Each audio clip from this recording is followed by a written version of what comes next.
the HD5450, a card I've had my hands on in the past with my HP Slimline revival of 2017. However, I've never had the Silent Edition, so it's time to see how a passively cooled HD5450 performs in 2020.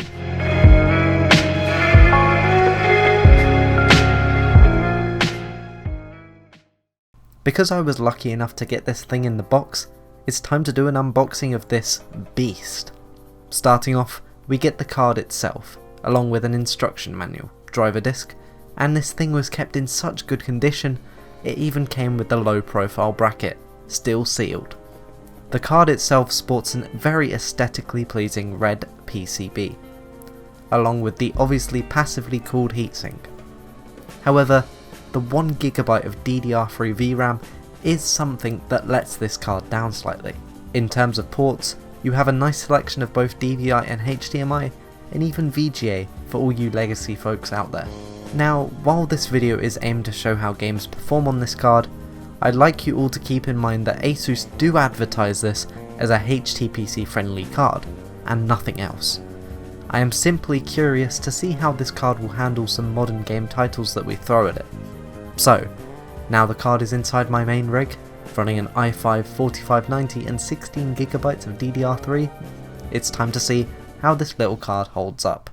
First up, in BeamNG Drive, it was clear that even on the lowest settings at 720p, the card struggled, which is really not a surprise with how demanding this game is to run with the amount of physics involved.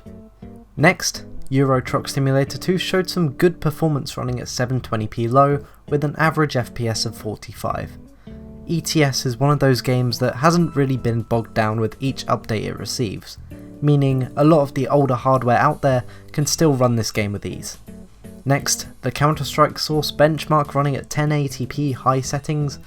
I'd say this one was pretty respectable, considering it pulled off 29 FPS on average. With lower settings you could potentially get a much smoother experience out of this game. Next up, another Source game with Half-Life 2, running at 1080p high and pulling off an average FPS of 41, which is pretty good considering the settings we're running at. Now, Left 4 Dead 2 was unfortunately slightly more demanding for the game, pulling off an average 24 FPS at 1080p low. Not exactly enjoyable, but I was able to put up with it while benchmarking.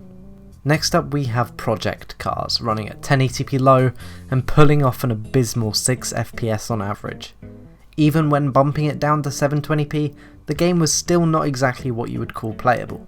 Another game too demanding for the 5450 was Watch Dogs 2, running at 720p low and giving us an FPS of 5 on average. Even bumping it down to the lowest resolution we could go of 1024x768 had no impact on our average FPS.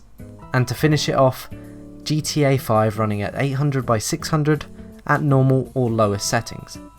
Even at the lowest settings we could go, it only pulled off 24 FPS, which, while better than Project Cars and Watch Dogs 2, still isn't very enjoyable. So at the end of all of this, what do I have to say? I'm actually pleasantly surprised with how the HD5450 kept up with these games. While in many more demanding titles such as Watch Dogs 2, it was clear that the 5450 was struggling.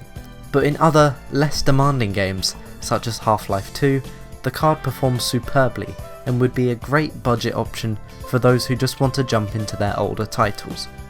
So, do I recommend it? It's a nice card to toy around with, and it's even more impressive that it's a passive card, so yes, I would recommend the 5450 in certain workloads. The passive cooling allows for lots of flexibility with where you can use it, and the possibilities are pretty much limitless with the card. My name's Owen, and I'll see you in the next one.